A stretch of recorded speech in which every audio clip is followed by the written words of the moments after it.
қайшыны қалай оңай және тез қайрауға болады. Қазір мен сіздерге соны көрсетемін. Маған жазылуды ұмытпаңыз. Жұқа салфетканы алып, оны қайшымен кессеңіз,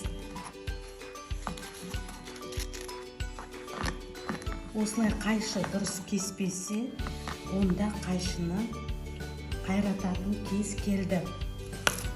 Ол үшін бізге қарапайым пищевой фольга қажет. Фольганы осылай етіп кесемізде бірнеше рет кесейміз. Содан кейін қайшымен кесеміз. Алдымен бір жағынан аударып кесеміз. Одан кейін екінші жағынан да тағы аударып кесеміз. Өстіп біз 10-20 шақты етіп кесеміз. Енді қайшыны тексерейік.